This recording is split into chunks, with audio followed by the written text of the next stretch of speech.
My name is Michelle Francis, and this is my faith story.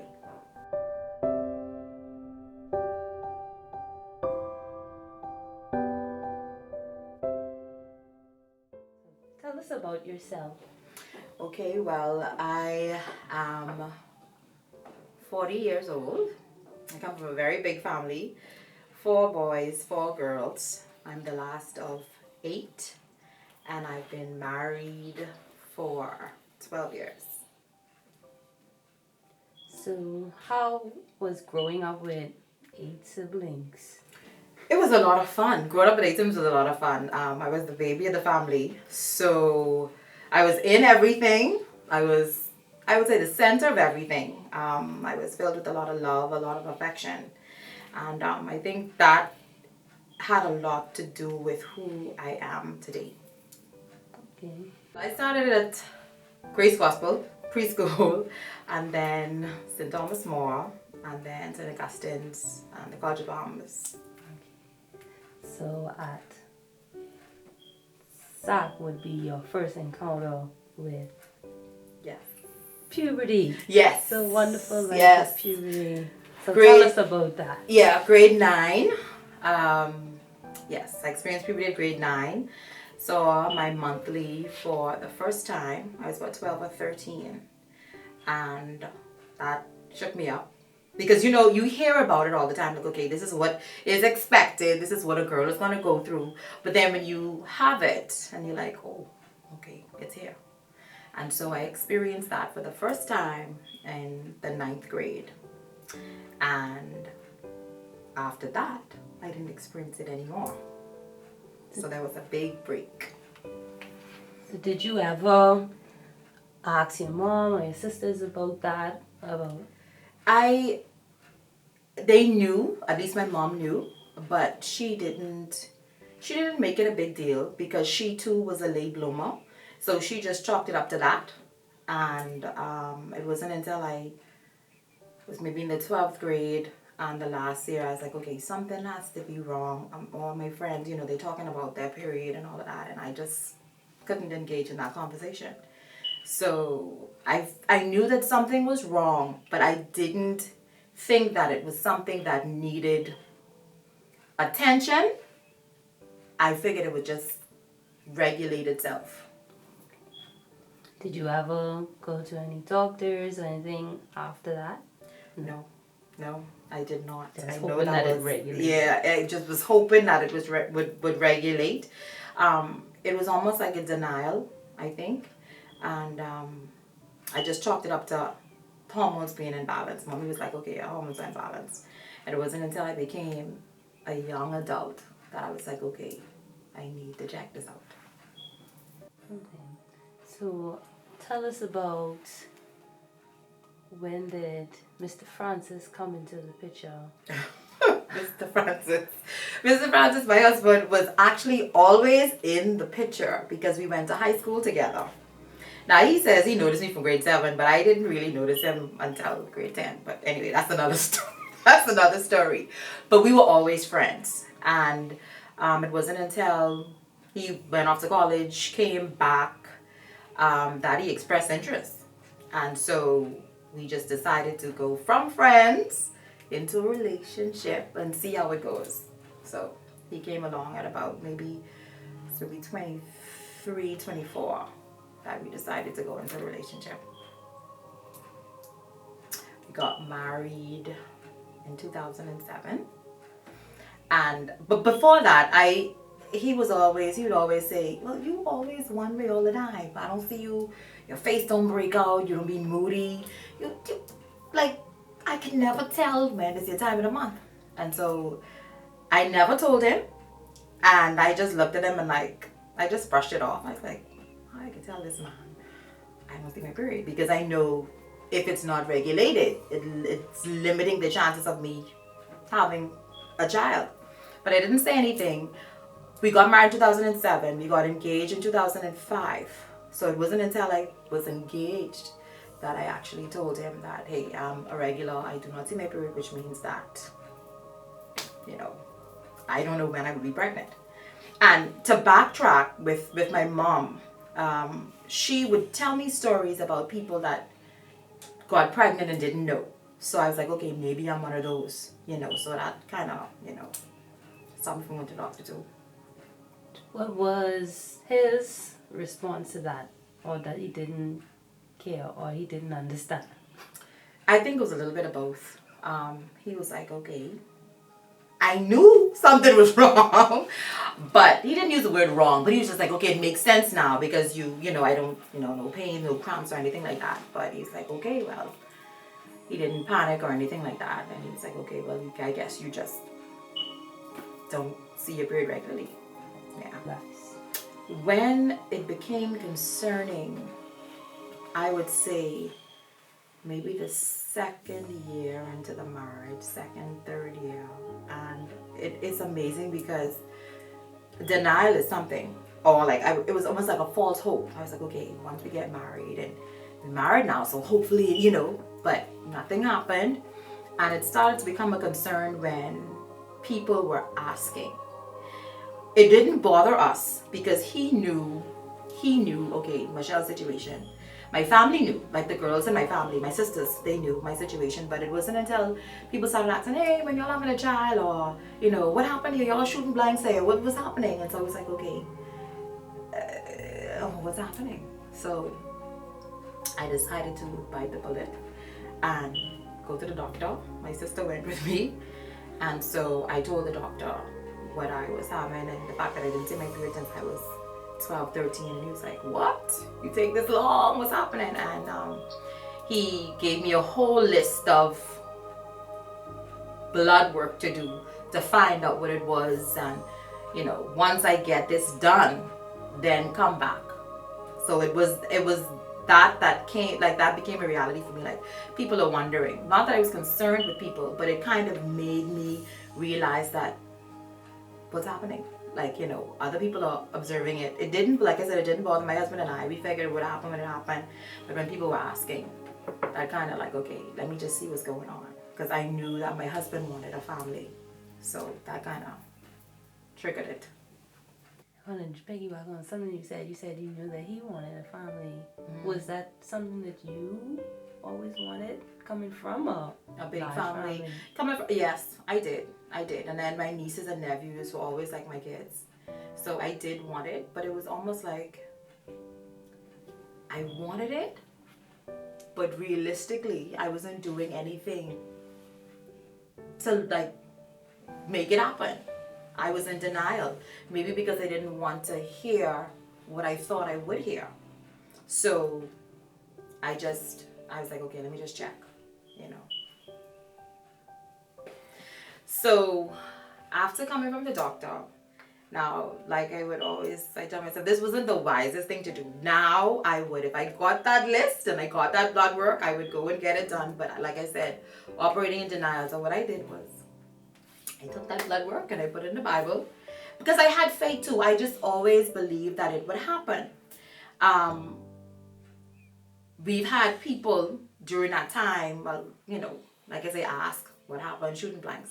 But there was this one particular time before I get into the manifestation that, we started to ask, like, what you think, what is the problem? My husband, even though I wasn't seeing my period, my husband thought that he was the problem.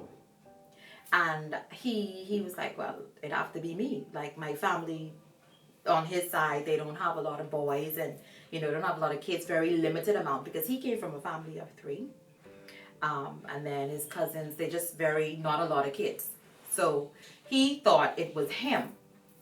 So he had, a colleague make a suggestion. She was like, so this was an older woman. Why don't you check to see if you are really the problem by trying to have a child with another person? So yeah, that didn't go off too well, but I was happy that we had enough of a friendship that he would come to me and tell me, like, this what somebody saying, like, like it wasn't until people came and they was like, okay, they now putting things in our air, that seed of doubt. And I know that it was, that definitely was a plan of the enemy.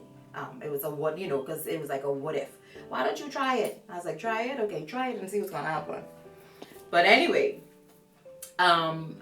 it was a dream I had into the marriage. Like I said, keep in mind now, I did not see my period from I was 13. And before that, before the dream, there was a friend from high school. I saw her in 2011. One of my best friends, she's passed away now. And we were just talking, and conversating. And she said, Michelle, God, she talked about God and how much you love God. And I was like the same way, having faith. And she said, Michelle, she said, let me tell you something. She said, before the end of this year is out, you will see the manifestation of God in your life.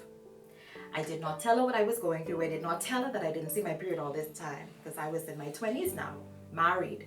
And when she said that, I automatically thought about me conceiving. That's the first thing that went to my mind. I did not tell her anything. But when she said that, I received it. It was 2011, the end of 2011. And the last day of 2011 was when I saw my period. I had not seen my period from 1993. 94, 95, 96, all of that time. And it was not until the end of 2011 that I saw my period. And I was like, wow, this it. Now to go to the dream. The dream happened before I even saw my period. So this was a little bit earlier. And I dreamt that I saw in the sky, it was a big brown leather book. And in the sky, the book opened. And there was a writing on the bottom, I can remember this so clearly, the bottom right-hand side of the page. And the name was Destiny. And in the dream, I had the knowledge that this is what I am supposed to name my child because I'm going to have a girl. All of that was confirmed in the dream. I woke up and I told my husband about it. I said, Omar, I dreamt about this big leather book in the sky and there was a name down on the bottom right hand side of the page. It was big up in the sky. And I said, this is what I feel like we should name our daughter because we're going to have a daughter. No sign. This was even before the period. And he was like, okay. And he went with it. And we would talk like she was here. We would say, boy, when Destiny come or, Destiny would shut. We would just speak it through faith. Didn't tell anybody about the dream except my mom. And I think my sister, my older sister. And so now I just held on to that dream. I held on to that dream and it was almost like a confirmation. I would see other people pregnant before me, and it was just one time. I remember this one time. I don't think I ever told anybody about it, where that seed of doubt happened. Like, oh my gosh, this person, I went to a wedding, and I attended the wedding. This was our friend, and I said, what if she get pregnant before me? Like, I had that, and I was like, oh, like, what if she get pregnant before me? I've been married for so long. Like, what if she gets pregnant before me? And that was that one time that through all the years, I said, boy. And then I just kind of like brush it off. Like, I'm not even going to feed into that. I would still be happy for her. I'll be, So it was the end of 2011. Saw my period. And you want me to stop? Pause? Okay. It was the end of 2011 that I saw my period. And then going into 2012 now. So January, regulated. February, regulated. I was like, okay, all right. I was like, no, this is going to happen because I had that kind of faith. Yes. So still wondering about boy, okay, no child yet. And it wasn't until it was February of that year that my pastor called me. We were in church and he called me up and he said, this is your year to conceive. He said, you will be a godly mother. You will not miscarry. And there's not one, not two, but there's 3 inside of you and they're coming back to back. Keep in mind, I only started to see my period regulated for about 2 months. I received it. And February, okay, saw the period. March, April, it's doing good. May. And then I didn't see my period again. I think it was April. I didn't see my period. But I said, okay. I felt as if maybe it was back again to being irregular. So I didn't think about it. May I didn't see it, sorry. And I was like, okay, it's just irregular. At the beginning of June, I had another dream. And I dreamt that I was in the bathroom of my parents' house. And I went to use the bathroom. And as I used the bathroom, I heard something drop. Like a marble. I literally heard it in my dream. Pang, pang, ling, ling, drop on the ground. And so in a dream, I looked down on the ground. And I know from past experiences, if I dream and if I hear something in the dream or smell something or taste something, whatever it is, I know it has something. There's a message in it for me. Because that's just how, it works for me.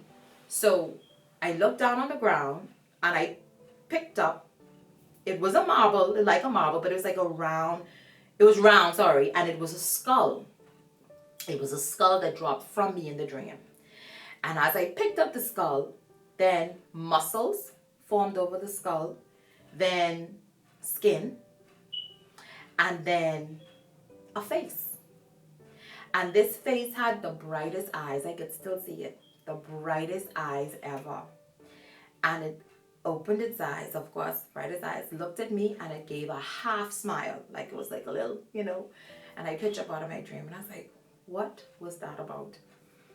At the time, didn't know. So I there looking online, what is it? Baby skull, head skull, what does this dream mean? Because I was like, this is weird.